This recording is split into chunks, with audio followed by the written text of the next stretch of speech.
Well, joining us now is former Finance Minister and Senior Congress leader and Member of Parliament P Chidambaram. Sir, thanks very much for joining us here.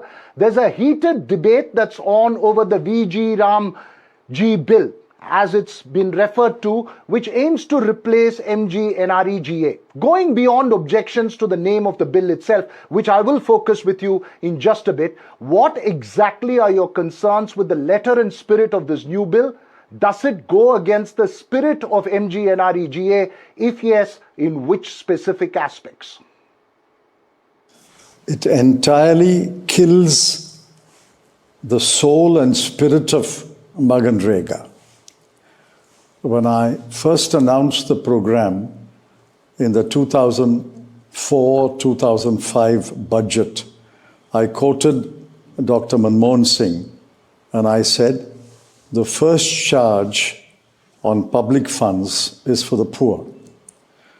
The entire idea was guarantee livelihood security. This new bill kills all three aspects of the original objective. It kills the guarantee, it kills livelihood, it kills the security. Why do you call it a guarantee ingrained bill? There is no guarantee. It doesn't assure livelihood for the rural poor. It has no security at all at the end of the day. Therefore, this bill is totally opposed to what we originally envisaged in 2004-05 and evolved over the last 20 years. As you make that point, sir, given the experience over the last 20 years, especially during COVID, where many experts have saw MGNREGA as a major safety net, what consequences do you fear in replacing MGNREGA with this new bill? The consequences are, while there is massive unemployment, especially in the rural areas, and massive underemployment, what will happen is the supplemental income which a household received through MNREGA will disappear. And incomes will be lower, poverty will increase, food consumption will reduce, and many families, which is what we found in 2004, many households will go to bed hungry and dejected. Well, moving away from the substance for a bit, sir, one of the flashpoints is opposition to the name of the bill. This is twofold. One is removal of Mahatma Gandhi from the name, and the other is using of Hindi terms. The government's argument on the use of Hindi, and this is in several of the bills that it has introduced, is to undo the colonial hangover. Do you agree? What is the colonial hangover? What is the colonial hangover? The Constitution of India is in English, and the Constitution of India promises that Hindi and English will be the official languages of India.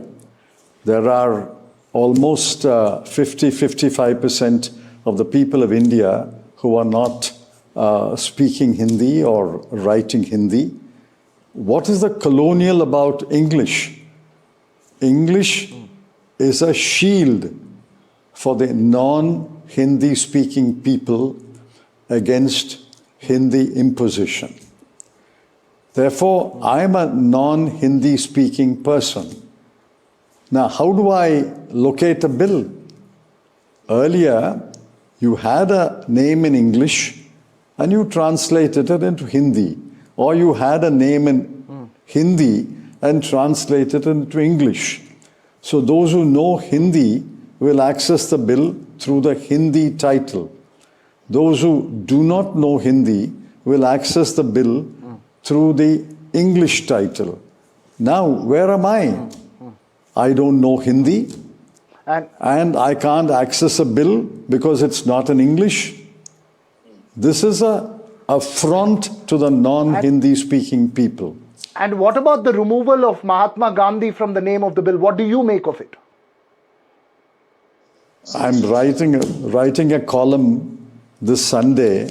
I'm calling it the second assassination of Mahatma Gandhi. They are trying to erase the name of Mahatma Gandhi, having vilified Jawaharlal Nehru over several days and years. Now they are targeting Mahatma Gandhi. Mahatma Gandhi must fade from the memory of the Indian people. The children should not know about Mahatma Gandhi. People should not have the Mahatma Gandhi's name on the lips.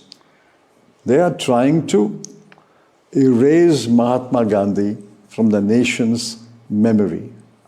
You know, as you make that emphatic point, sir, my final question, and there are those who argue that MGNREGA is 2 decades old and it's time to revisit the act and tailor it to the realities of 2025. Would you concede and agree that there is a need for change or an upgrade of the existing MGNREGA at least?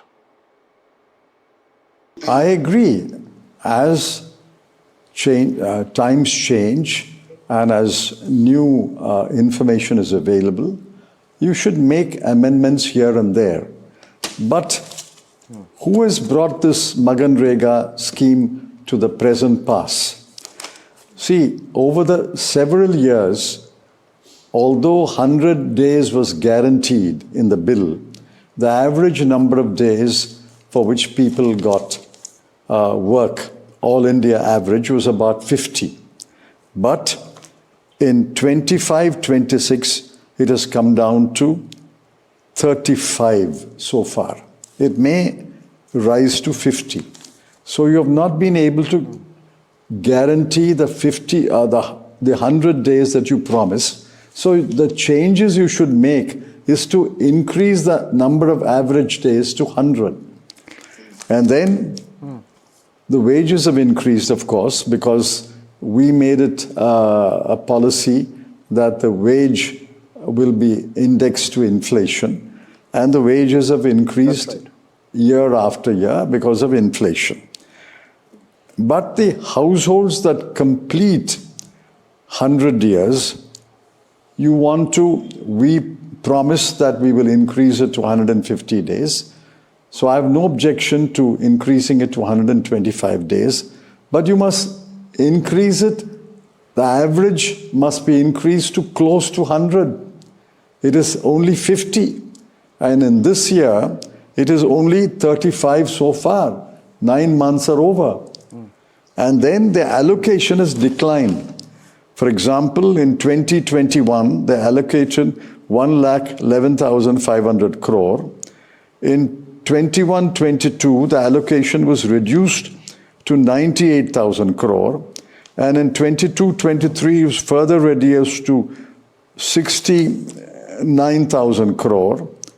And you are reducing the allocation. And now you're doing worse.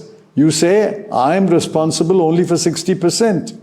And the 40% must be funded by the states. Since most states in this country are ruled by the non-BJP, if they don't allocate the 40%, this scheme will slowly disappear from those states. Remember what Mr. Narendra Modi said in early days and after his government.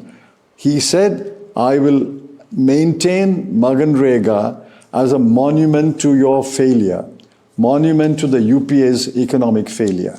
He has always been opposed to the MNREGA scheme, and he has whittled it down, and now he's pronounced a death sentence on MNREGA. Well, strong economic and political arguments there, but thanks very much, Mr. P Chidambaram, for joining us here on NDTV.